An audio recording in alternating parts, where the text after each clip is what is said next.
Guys, you are welcome in my channel golden future 07 में आपका welcome है। First of all happy teachers day all of you. आज का हमारा ये टॉपिक होगा सिंथेसिस। सिंथेसिस के लिए कई बच्चों का कमेंट भी है और वो कहते हैं सर सिंथेसिस बेस पर वीडियो आप दीजिए, तो उसी उद्देश्य से मैंने ये सिंथेसिस की वीडियो क्रिएट की है। तो जिसमें सबसे पहले हमने आपको ये दिया है कि सिंथेसिस का मतलब होता क्या है। ये सिंथेसिस जो है इंटरमीडिएट स्तर का कोर्स है, ठीक। तो सिंथेसिस वो प्रक्रिया होती है यानी जिसके द्वारा हम छोटे छोटे वाक्यों को मिलाकर एक बड़ा वाक्य बनाते हैं, सिंथेसिस कहलाती है। आइए साधारण शब्दों में उसे हम यह कह सकते हैं कि सिंथेसिस का मतलब ये होता है जोड़ना या मिलाना, जोड़ना या मिलाना। इसे शुद्ध हिंदी में संश्लेषण कहा जाता है। शुद्ध हिंदी में इसे संश्लेषण कहते हैं। संश्लेषण का मतलब होता है वाक्य को जोड़ना, संश्लेषित करना। इसका अपोजिट, सिंथेसिस का अपोजिट होता है एनालिसिस। एनालिसिस की हिंदी ये होती है विश्लेषण, यानी वाक्य को अलग अलग करना। सिंथेसिस क्या करती है, वाक्य को जोड़ने का काम करती है। तो इंटरमीडिएट स्तर पर इसी उद्देश्य से सिंथेसिस बनाई गई है, ठीक है। तो स्टूडेंट्स, मैं ये आशा करता हूँ आपको ये समझ में आ गया होगा। तो आइए अब बात कर लेते हैं कि सिंथेसिस बनाने के लिए वो कौन सा सेंटेंस है जिनकी सिंथेसिस बनाई जाती है। तो सिंथेसिस तो तीन जो है सेंटेंस की बनाई जाती है, जिसमें पहला आपका सिंपल सेंटेंस आता है, दूसरा कॉम्प्लेक्स सेंटेंस होता है, तीसरा कंपाउंड सेंटेंस होता है। तो जिसमें सबसे पहले हम बात ये कर लेते हैं सिंपल सेंटेंस की। किसकी बात करते हैं? सिंपल सेंटेंस की। यानी सिंपल सेंटेंस होता क्या है? सिंपल सेंटेंस वह सेंटेंस है, सिंपल सेंटेंस वह सेंटेंस है जिसमें एक फाइनाइट वर्ब होती है। फाइनाइट वर्ब मीन्स होता है मुख्य क्रिया। जिसमें एक मुख्य क्रिया होती है, फाइनाइट वर्ब होती है, वो हमारा सिंपल सेंटेंस कहलाता है, ठीक है। तो अब आइए उसके आगे बात करते हैं कि सिंपल सेंटेंस में जो हमारी सिंथेसिस बनती है वो पहला रूल आपका क्या है? वो पहला रूल आपका यह है कि use of participle. Use of participle, participle का प्रयोग करके सिंथेसिस करना सीखें। तो सबसे पहले हम बात ये कर लेते हैं कि पार्टिसिपल होता क्या है। पार्टिसिपल के बारे में मैंने यहाँ पर इसकी डिफिनीशन भी लिख दिया है कि पार्टिसिपल ऐसे वर्ब जो वर्ब तथा एडजेक्टिव दोनों का कार्य करते हैं, दोनों का कार्य करते हैं, पार्टिसिपल कहलाते हैं, ठीक है। यानी पार्टिसिपल वो होता है जो वर्ब और एडजेक्टिव दोनों का काम करता है, वो पार्टिसिपल कहलाता है, ओके। तो आइए फिर अब बात करते हैं कि ये पार्टिसिपल हमारा कितने टाइप का होता है। काइंड्स ऑफ पार्टिसिपल, यानी पार्टिसिपल के प्रकार। देखिए, अगर आपको सिंथेसिस सीखना है तो सबसे पहले इनके नियम को, रूल को जानना होगा। बिना नियम और रूल को जाने हुए अगर आप सपोज दैट कर भी लेते हैं तो खुद से सेटिस्फाई नहीं हो पाएंगे, और ना तो वाक्य को पहचान पाएंगे, और सिर्फ जो है जो रटा हुआ वाक्य रहेगा वही आप कर पाएंगे बस। लेकिन जो ये नियम मैं आपको प्रोवाइड कर रहा हूँ, यहाँ से दे रहा हूँ, अगर इस नियम को आप याद रखेंगे और सेंटेंस की पकड़ और पहचान मैं आपको बताऊँगा कि कैसे उसको पकड़ते हैं, कैसे पहचानते हैं कि ये हमारा यही चीज़ है, या इसकी सिंथेसिस जो है इसका प्रयोग करके, इसका यूज करके बनाया जाएगा या बनेगी, ओके। तो आइए बात करते हैं kinds of participle. Kinds of participle यानी पार्टिसिपल के प्रकार। पार्टिसिपल जो होते हैं वो 3 प्रकार के होते हैं। कितने प्रकार के होते हैं? 3 प्रकार के होते हैं, जिसमें पहला हमारा आता है प्रेजेंट पार्टिसिपल। पहला आता है present participle, okay.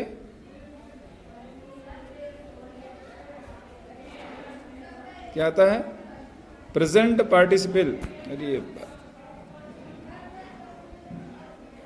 Present participle. Present participle ये बनता कैसे है? वर्ब में आईएनजी लगाने से। वर्ब में आईएनजी लगाकर प्रेजेंट पार्टिसिपल बनाया जाता है। यहाँ आप देख रहे होंगे कि प्रेजेंट पार्टिसिपल मैंने लिखा है, ठीक। प्रेजेंट पार्टिसिपल के सामने लिख दिया है मैंने V1 plus ING, V1 plus ING, यानी वर्ब की फर्स्ट फॉर्म में आईएनजी जोड़कर बनाते हैं। फिर उसके बाद दूसरा मैंने लिखा है पास्ट पार्टिसिपल। ये पास्ट पार्टिसिपल कैसे बनता है?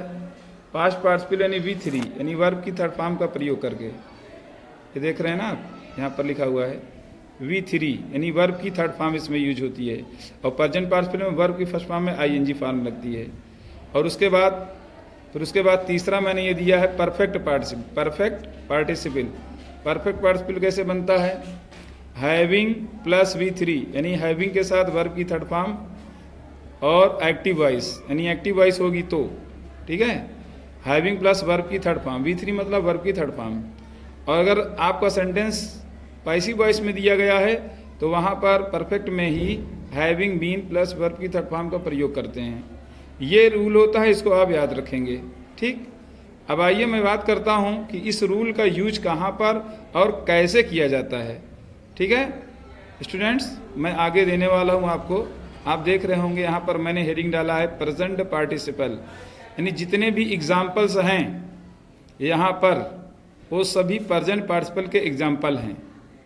तो मैंने विधिवत यहाँ पर प्रेजेंट पार्टिसिपल के कई एग्जाम्पल दिए, एक दो एग्जाम्पल नहीं, बल्कि हमने आपको शायद 6 एग्जाम्पल दिया है ताकि आपको अच्छे ढंग से समझ में आ जाए।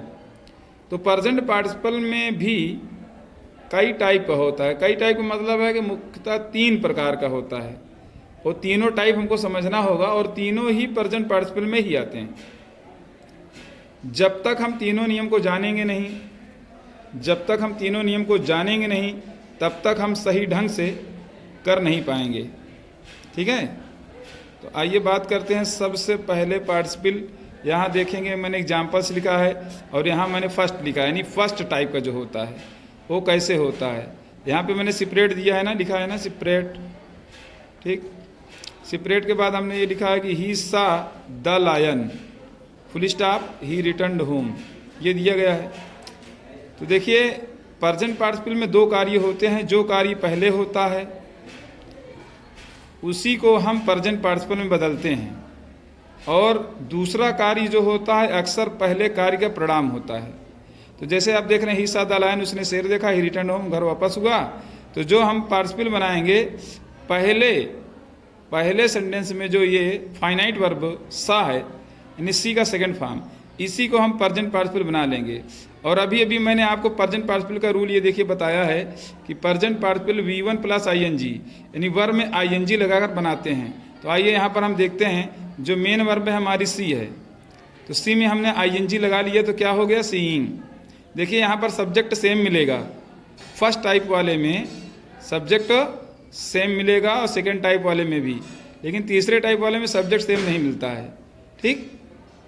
तो आइए हम बात कर रहे थे इसकी ना, तो इसी की बात करते हैं। तो सीइंग हमने कर दिया, उसके बाद द लायन, ठीक। तो सबसे पहले वर्ब में आईएनजी जोड़ते हैं, सबसे पहला काम यही करेंगे। उसके बाद कामा लगाने के बाद 2 सब्जेक्ट्स में से एक सब्जेक्ट रख लेंगे हम। जैसे यहाँ पर दोनों जगह पर ही है तो एक ही हमने रख लिया, ठीक है। तो एक कॉमन में हुआ हट गया, और उसके बाद ही return home, seeing the lion he return home. इसकी हिंदी ये होगी ही सा द लायन, उसने शेर देखा, ही रिटर्न होम, और घर वापस हुआ। इसकी हिंदी ये होगी शेर को देख करके। इसका प्रेजेंट पार्टिसिपल का जब हिंदी अनुवाद करते हैं तो उसका अर्थ करके से लिया जाता है, या करके या हुए से भी लिया जाता है, ठीक है। तो यानी सीइंग द लायन, शेर को देख करके, ही रिटर्न्ड होम, वह घर वापस हुआ, ठीक। समझ में आया होगा, शेर को देख करके वह घर वापस हुआ, ये सेंटेंस समझ में आया। और एक चीज़ और आपको बता दूं कि प्रेजेंट पार्टिसिपल में दूसरा कार्य होने में तनिक भी देर नहीं लगती। एक काम हुआ नहीं कि दूसरा काम तुरंत स्टार्ट हो जाता है, और ये इसकी पहचान होती है कि कार्य में जरा भी देरी नहीं होती है, तुरंत कार्य स्टार्ट होता है। उसके बाद दूसरा सेपरेट मैंने आपको दिया है, सी सा द डेंजर, उसने खतरा देखा, सी रैन अवे, वह भाग गई, ठीक है। तो इसी तरह से देखिए, जैसे हमने सा में सीइंग किया है यहाँ पर, उसी तरह से सी में आईएनजी जोड़कर प्रेजेंट पार्टिसिपल बना लेंगे।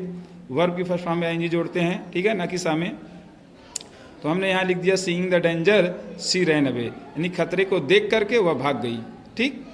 फिर उसके बाद तीसरा सेपरेट हमने दिया है, the child heard the noise he woke up. अब यहाँ देखिए, यहाँ पर कुछ दूसरा हर्ड है, तो ये हियर का सेकंड फॉर्म होता है हर्ड। तो हियर में हमने आईएनजी जोड़ दिया, हियरिंग हो गया, हियरिंग द नॉइस कामा। अब यहाँ पे देखिए द चाइल्ड और ही था, तो अगर नाउन आ जाता है तो प्रोनाउन के जगह पर सेट हो जाता है, प्रोनाउन हट जाता है, ठीक है। अगर दोनों सेम है तो दो में से एक रखते हैं, लेकिन अगर कोई नाउन है या किसी का नाम आ गया है तो नाम आके यहाँ पर सेट होगा, यहाँ पर कामा के बाद, ठीक, इसको ध्यान रखेंगे आप। तो हियरिंग द नॉइज, शोर को सुनकर, द चाइल्ड वोक अप, बच्चा जाग गया। इसकी हिंदी होगी बच्चे ने शोर को सुना वह जाग गया। इसका ये होगा हियरिंग द नॉइज, यानी वर्ब में आईएनजी पहले ही जोड़ेंगे, सब्जेक्ट नहीं रखते, पहले वर्ब में आईएनजी जोड़कर ही काम करते हैं, ठीक है। तो हियरिंग द नॉइज कामा करके द चाइल्ड वोक अप, हमने ये दिया है, ओके। आइए फिर हम चौथे एग्जाम्पल की बात करते हैं कि चौथा एग्जाम्पल हमने आपको दिया क्या है सेपरेट में। इसमें हमने लिखा है turn to the right you will find the house, you will find the house. तो टर्न में मैंने आईएनजी जोड़ दिया, टर्निंग, क्योंकि ये जो सेंटेंस था इंपरेटिव में था, यहाँ पर कोई सब्जेक्ट नहीं है। टर्न टू द राइट मतलब दाईं तरफ मुड़ो, यू विल फाइंड द, तो इसीलिए वर्ब यही है ना, टर्न ही है वर्ब, इसीलिए हमने टर्न में ही आईएनजी जोड़ दिया। तो टर्न से हो गया टर्निंग, बन गया हमारा प्रेजेंट पार्टिसिपल। तो turning to the right comma you will find the house, you will find the house, यानी दाईं तरफ मुड़ने पर तुम्हें घर दिखाई देगा, ठीक है, या तुम घर को खोज पाओगे, ओके। फिर उसके बाद में फर्स्ट टाइप में इतना एग्जाम्पल मैंने आपको 4 एग्जाम्पल दिए हैं। सेकंड टाइप का जो प्रेजेंट पार्टिसिपल आता है उसको आइए देखते हैं। सेकंड टाइप वाला देखिए इस तरह से होगा कुछ, इसमें वाज आएगा, क्या आएगा। तो मैंने आपको एक रूल दिया, अभी बता रहा हूँ कि अगर प्रेजेंट पार्टिसिपल में is are am was were आ जाए, ठीक है, तो उसे हम बीइंग में बदल देते हैं। किस में बदल देते हैं? बीइंग में। देखिए अभी तक वाले में वर्ब की सेकंड फॉर्म आ रही थी, लेकिन यहाँ पे वाज आ गया, तो ये है इसी में का, लेकिन सेकंड टाइप का है, ये दूसरे टाइप का है।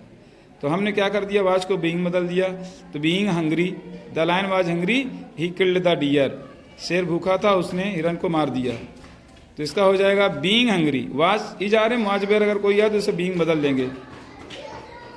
Being hungry the lion killed the deer, भूखा होने पर शेर ने हिरन को मार दिया। ये था सेकंड टाइप का।